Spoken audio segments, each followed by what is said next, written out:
নমস্কার, আপনারা শুনছেন উত্তরের কণ্ঠ থেকে আমি প্রভাত বসাক, তুফানগঞ্জ, কোচবিহার। এই প্রতিবেদনটি গত 12/12/2024 সম্প্রচার করা হয়েছিল। সম্মানিত দর্শকদের অনুরোধে আবার পুনঃপ্রচার করা হচ্ছে। প্রতিবেদনটি সাম্প্রদায়িকতার দোষে দুষ্ট হতে পারে, কিন্তু বাস্তবতা এটাই বলে।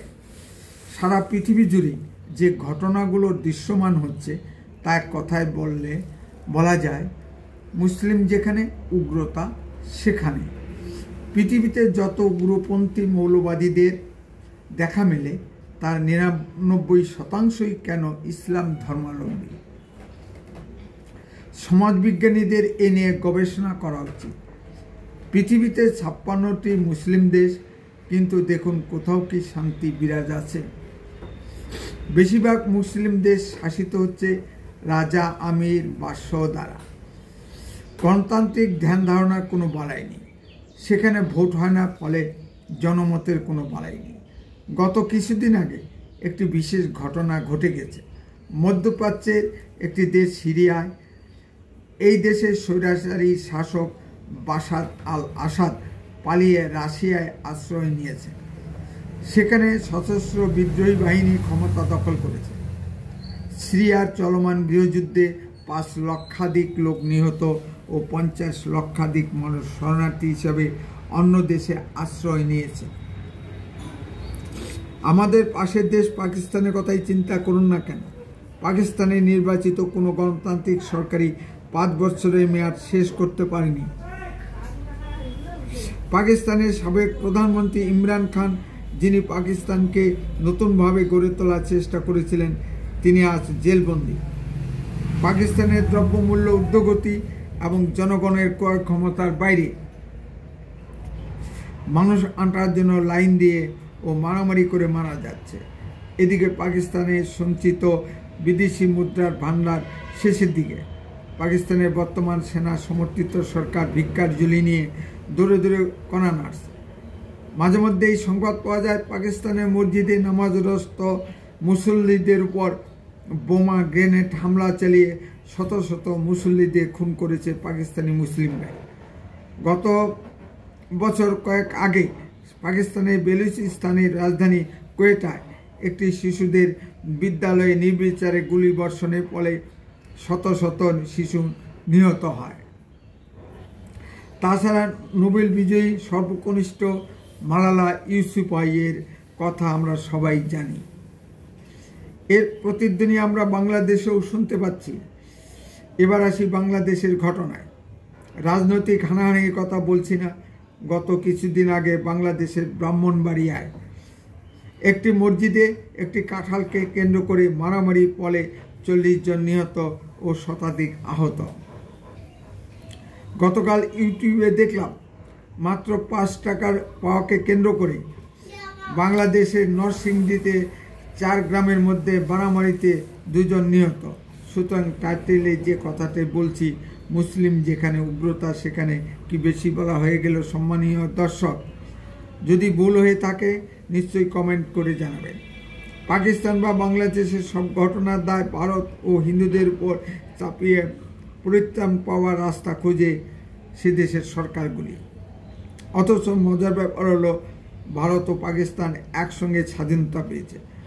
ভারত চাঁদে যাচ্ছে, 3য় বৃহত্তম অর্থনৈতিক শক্তি হতে যাচ্ছে, আর পাকিস্তান ভিক্ষার ঝুলি নিয়ে দূরে দূরে ঘুরে বেড়াচ্ছে। সিরিয়ার ঘটনা বলির দায় কি ভারতের উপর চাপাবেন? সম্মানীয় দর্শক, ওনার কাছাকাছি ইসরায়েল তো আছেই। সুতরাং সিরিয়া ঘটনা বলির দায় তো ইসরায়েলের উপর চাপানো যেতেই পারে। অন্যের উপর দোষ চাপিয়ে নিজেকে নির্দোষ প্রমাণ করা মনুষ্য জাতির সহজাত প্রবৃত্তি। পশ্চিমবঙ্গের ক্ষেত্রে সিপিএম আমলে বিজেপি কর্মীদের উপর হত্যা ও লুটপাটের ঘটনায় সিপিএম মুসলিমদের ব্যবহার করত। তৃণমূল আমলে মুসলিমরা নিজেই নেমে গেছে হত্যা, ধর্ষণ, লুটপাটে। ইসলাম নিয়ে কেউ কিছু বললে সেটা শুনে বা না শুনে ইসলাম খতরে মেহায় ধ্বনি দিয়ে সরকারি সম্পত্তির লুটপাট ও ধ্বংস শুরু করে। হিন্দুদের দেবদেবী নিয়ে মুসলিম হুজুর খেজুর অনেক কুমন্তব্য করে, হিন্দুরা গায়ে লাগায় না। ইসলাম নিয়ে কেউ কিছু কুমন্তব্য করলেই মুসলিমরা রে করে তেড়ে আসে। সম্মানীয় দর্শক, আরেকটি ঘটনা কি দেখেছেন? শেখ হাসিনার মতো সিরিয়ার স্বৈরাচারী শাসক আসাদের প্রাসাদ ও লুটপাট হয়েছে। লুটপাটে মুসলিমরা সিদ্ধহস্ত। লুটপাটের ভিডিও সারা পৃথিবীময় ছড়িয়ে পড়েছে। সম্মানিত দর্শক, আপনারা কি শেখ হাসিনার ভারবহন লুটপাটের ভিডিওগুলি দেখেছেন?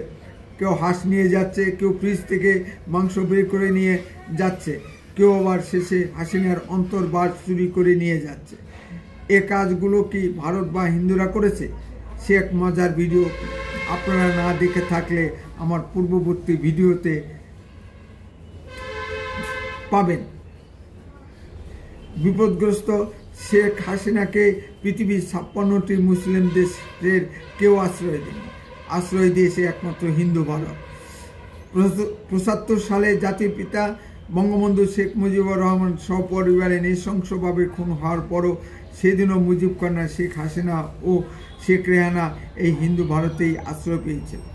শেখ হাসিনা মাননীয় প্রণব মুখার্জির অভিভাবকতে রাজনীতি শিখেছেন। শেখ পরিবারের ভারতের এই অবদানগুলি ভুলে যায় কেমন করে? সব ঘটনা লিখলে আরেকটি মহাভারত হয়ে যাবে। একটি কথা না বললেই নয়, 50 গড় হিন্দুর ভিতর 1 গড় মুসলিম সসম্মানে বাস করতে পারে, কিন্তু 50 গড় মুসলিমের ভিতর এক ঘর হিন্দু সসম্মানে বাস করতে পারে না কেন? এর উত্তর জানা থাকলে নিশ্চয়ই কমেন্টে লিখুন। উত্তরে কণ্ঠ সর্বদাই বাস্তব ও সত্য কথা বলে।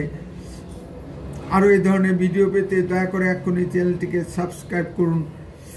আপনার মূল্যবান মতামত কমেন্টে লিখুন। বেশি বেশি করে লাইক শেয়ার করে সবাইকে দেখার সুযোগ করে দিন। উত্তরে কণ্ঠ দেশের কথা বলে, দশের কথা বলে।